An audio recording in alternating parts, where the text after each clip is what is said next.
नमस्कार, बहुत स्वागत आपका हिंदी खबर में। मैं हूं आपके साथ सुनील सिंह पर। राहुल के फिक्सिंग वाले बयान के बाद अब राष्ट्रीय जनता दल के नेता तेजस्वी यादव ने मोदी सरकार और चुनाव आयोग पर गंभीर आरोप लगाकर सियासी तूफान खड़ा कर दिया, यानी सियासी बखेड़ा ला दिया।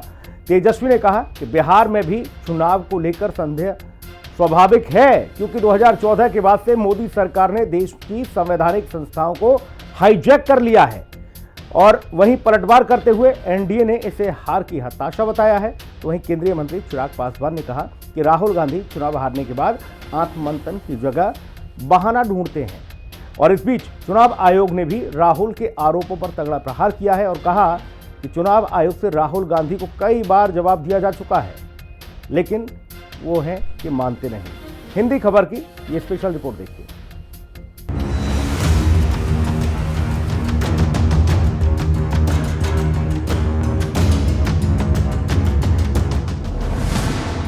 फिक्सिंग पर सवाल, महाराष्ट्र से बिहार तक उबार। चुनावी फिक्सिंग वाले आरोप पर इलेक्शन कमीशन का राहुल को तगड़ा जवाब। चुनाव आयोग ने कहा राहुल ने आरोप लगाए लेकिन लेटर नहीं लिखा। महाराष्ट्र में मिली हार को अब तक राहुल गांधी भुला नहीं पाए हैं। पिछले साल नवंबर में विधानसभा चुनाव के नतीजे आए, लेकिन आज भी इसकी चर्चा हो रही है। चर्चा ऐसी जिससे दिल्ली की सियासत गरमाई हुई है। राहुल ने इस हार के लिए चुनाव आयोग को कटघरे में खड़ा करते हुए कई संगीन आरोप लगाए। इस पर चुनाव आयोग ने अपनी चुप्पी तोड़ते हुए राहुल गांधी के आरोपों को सिरे से खारिज कर दिया। चुनाव आयोग ने कहा कि ये बेबुनियाद आरोप न केवल कानून का उल्लंघन है, बल्कि कांग्रेस द्वारा नियुक्त हजारों चुनावी प्रतिनिधियों की निष्ठा और ईमानदारी पर सवाल। आयोग ने स्पष्ट किया कि महाराष्ट्र चुनाव पूरी तरह से पारदर्शिता के साथ हुआ और कहीं भी गड़बड़ी नहीं हुई। साथ ही आयोग ने चेताया कि इस तरह के आरोप लोकतंत्र की बुनियाद को कमजोर करने की कोशिश है और उन लाखों चुनाव अधिकारियों के परिश्रम का भी अपमान है, जिन्होंने निष्पक्ष चुनाव संपन्न कराने में अहम भूमिका निभाई। सूत्रों से मिल रही जानकारी के मुताबिक चुनाव आयोग की तरफ से संदेह पर कांग्रेस को लेटर लिखा गया था। 24 दिसंबर 2024 को कांग्रेस के आरोपों पर चुनाव आयोग ने लेटर के जरिए जवाब दिया, लेकिन इसके बावजूद राहुल गांधी बार बार अपने निराधार संदेहों का जवाब मांगते रहे। चुनाव आयोग ने यह भी कहा कि आखिर राहुल गांधी लेटर के जरिए जवाब मांगने से क्यों कतरा रहे हैं। इलेक्शन कमीशन के ऊपर बेवजह टिप्पणियां पैदा करके संदेह पैदा करने के बाद में अब उन्होंने नया शगुफा शुरू किया है। लेकिन देश के लिए सुकून का विषय ये है कि राहुल गांधी जी के ऊपर, उनके वक्तव्यों पर, उनकी बात पर न देश पहले विश्वास करता था, न वर्तमान में विश्वास करता और न आगे ही विश्वास करेगा। उन्होंने जन विश्वास खो दिया है। उसके कारण से ही आज कांग्रेस की ये जो है खराब परिस्थिति हुई है कि जिस कांग्रेस ने 55 साल तक एक छत्र इस देश पर और देश के अधिकांश राज्यों में शासन किया, वो आज हाशिए पर सिमट गई है और समाप्त होते हुए अप्रासंगिक हो रही है। चुनाव आयोग से कोई जवाब नहीं आया है। चुनाव आयोग ने जो पहले कुछ कहा था 4-5 महीने, उसको दोहराया। देखिए, ये नई बात नहीं है। राहुल जी बार बार ये सवाल उठा रहे हैं। आपकी नीयत साफ है, आपका रिकॉर्ड साफ है, आप कुछ छुपाना नहीं चाहते हैं, आप पूरी पारदर्शिता से काम कर रहे हैं, ये दावा करते हैं। तो जो हमारी मांगे हैं इलेक्टोरल रोल को लेकर, वीडियो रिकॉर्डिंग को लेकर, उस मांग को पूरा क्यों नहीं करते? मेरा खुद का एक पिटीशन है सुप्रीम कोर्ट में, अभी लंबित है। वो कॉन्डक्ट ऑफ इलेक्शन रूल्स में जो संशोधन किया था, आपने क्यों संशोधन किया? मैंने चैलेंज किया है, चुनौती दी है सुप्रीम कोर्ट में। उस पर अभी तक सुनवाई नहीं हुई है, हालांकि नोटिस गया है। पर राहुल जी के जो सवाल है वास्तविक सवाल है और सीधा सवाल है। इसमें कोई लंबे प्रेस नोट देने की जरूरत नहीं है इलेक्शन चुनाव आयोग से। राहुल गांधी ने शनिवार को एक आर्टिकल के जरिए नवंबर 2024 में हुए महाराष्ट्र चुनावों को लेकर भाजपा पर सीधा आरोप लगाया था।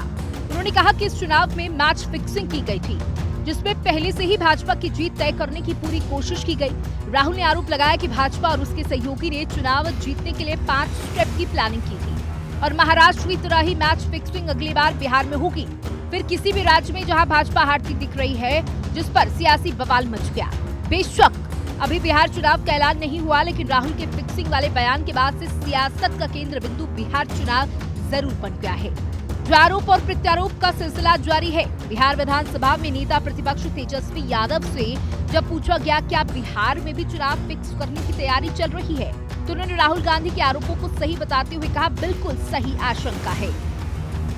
2014 के बाद से, जब से नरेंद्र मोदी जी प्रधानमंत्री बने हैं, तब से जितने भी कॉन्स्टिट्यूशनल इंस्टीट्यूशंस, संवैधानिक संस्थाएं हैं, सबको हाईजैक कर रखा है। चुनाव आयोग इलेक्शन की घोषणा करता है चुनाव की तारीखों का, उससे पहले बीजेपी की आईटी सेल को पता होता है कि चुनाव कब होना है। तो ये बात तो है, लेकिन इन सब पे हम लोगों की नजरें हैं। लेकिन इसमें तो जो कॉन्स्टिट्यूशनल इंस्टीट्यूशंस हैं, उनको ईमानदारी से जो है चुनाव कराना चाहिए। पिछले बार जो 20 का जो चुनाव हुआ था, हम लोग तो सरकार बना लिए। पहली बार उस समय इलेक्शन कमीशन ने 3 बार प्रेस कॉन्फ्रेंस करके जस्टिफाई किया आखिर चुनाव की गिनती क्यों रोकी गई शाम में। फिर रात के अंधेरे 11-12 बजे की शुरू की गई, और जो जीते हुए कैंडिडेट जिनको अनाउंस कर दिया गया था शाम में हमारे, उनको किसी को 12 वोट से, किसी को 100 वोट से, किसी को 500 वोट से घोषणा होती है कि हार गए, जो जीते हुए शाम में थे। अनाउंस्ड, ये कह के कि भाई अपडेट किया जा रहा है कंप्यूटर में। तो इस तरह की बातें तो हैं। साथ में सभी लोगों को सजग भी रहने की जरूरत है। दिक्कत कांग्रेस और उनके नेताओं में यही है कि जब जरूरत आत्ममंथन करने की है, तो उस वक्त ये लोग बहाने ढूंढते हैं चुनाव हारने के। लंबे समय तक बहाना चला था ईवीएम। अब वो बहाना कहीं ना कहीं ठंडा हो गया, तो अब ये फिक्सिंग वाला एक नया बहाना इन्होंने निकाल लिया। और जो लोग चुनाव आयोग पे उंगली उठाते हैं, सवाल करते हैं, और जिनका समर्थन यहाँ के क्षेत्रीय दल करते हैं, क्या वो व्यवस्था सही थी जब एक कलम से चुनाव आयोग की नियुक्ति हो जाती थी? कांग्रेस के जमाने में कैसे चुने जाते थे? एक हस्ताक्षर से चुने जाते थे ना। आज तो फिर भी ये व्यवस्था बना दी है कि जब तक विपक्ष के दल की सहमति, रजामंदी नहीं होगी, एक कमेटी का गठन कर दिया गया जिसमें एलओपी की भी भूमिका है, उसके बाद इनकी नियुक्ति होती है। तो एक ऐसी व्यवस्था पे इनका प्रश्न चिन्ह है, जहां पे एक समिति के द्वारा इलेक्शन कमीशन को चुना जा रहा है। पर जब कांग्रेस के जमाने में एक हस्ताक्षर से चुन लिया जाता था, वो व्यवस्था सही थी। हकीकत है कि अगर इनको किसी एक व्यवस्था में नुक्स निकालने हैं, किसी एक संस्था में नुक्स निकालने हैं, तो वो कॉन्स्टिट्यूशन बॉडीज नहीं है, वो इनकी अपनी पार्टी है, कांग्रेस की पार्टी। उसमें इनको नुक्स निकालने की जरूरत है, जो निकालते भी हैं। गाहे बगाहे अलग अलग राज्यों में जाके कभी जयचंद ढूंढते हैं अपनी ही पार्टी में, तो कभी अपनी ही पार्टी का विरोध करके आ जाता है। राहुल गांधी जी चम्मच लेके राजनीतिक घर में पैदा हुए। अगर ये गांधी फैमिली के बच्चे नहीं होते तो इनको राजनीति में कहीं खड़ा होने का भी जगह नहीं मिलता, इतने ज्ञानी हैं। महाराष्ट्र चुनाव के बाद राहुल लगातार भाजपा और चुनाव आयोग पर आरोप लगाते आ रहे हैं। चुनाव आयोग राहुल के आरोपों पर कई बार जवाब दे चुका है। अप्रैल में चुनाव आयोग ने कहा था कि कानून के अनुसार वोटर लिस्ट चुनाव से ठीक पहले या साल में एक बार संशोधित होती है। वोटर लिस्ट की फाइनल कॉपी कांग्रेस समेत सभी पार्टियों को दी जाती है, लेकिन उसके बावजूद राहुल बार बार सियासी बम फोड़ते रहते हैं। राहुल ने अपने आर्टिकल में बीजेपी और चुनाव आयोग पर आरोप लगाते हुए लिखा था कि 2024 में महाराष्ट्र विधानसभा लोकतंत्र में धांधली का ब्लूप्रिंट था।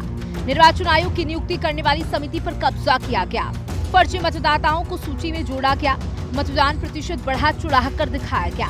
जहां बीजेपी को जीतना था, वहां टारगेट करके फर्जी मतदान कराया गया, सबूतों को छिपाया गया।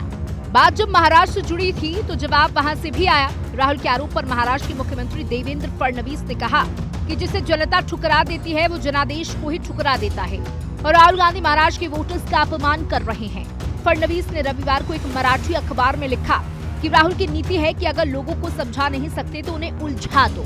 अब तो विपक्षी दलों की ये आदत बन गई है कि हर चुनाव में ईवीएम पर ठिकरा फोड़ना ही होता है, लेकिन सुप्रीम कोर्ट में इनसे जुड़ी सारी याचिकाएं खारिज हो चुकी हैं। राहुल जी को इतना ही कहना चाहूंगा कि ताउम्र राहुल जी आप यही गलती करते रहे, धूल चेहरे पर थी और आईना पूछते रहे। राहुल जी के आर्टिकल में पहला मुद्दा रखा है कि आपने चुनाव आयोग का चयन करने की प्रक्रिया बदली है, सही है गलत है? क्या पहले चीफ जस्टिस ऑफ इंडिया का रोल था, उनको हटा के मोदी जी और अमित शाह जी चयन कर रहे हैं, क्या ये सही नहीं है? इसमें कौन सा फेक नैरेटिव है, कौन सी गलत बात है? दूसरी बात राहुल जी ने कही कि जो लोकसभा और विधानसभा के चुनाव में जो मात्र 4 महीने का अंतराल था, उसमें कितने वोट बढ़े, ये हमने तो नहीं बताया, ये तो इलेक्शन कमीशन ने बताया।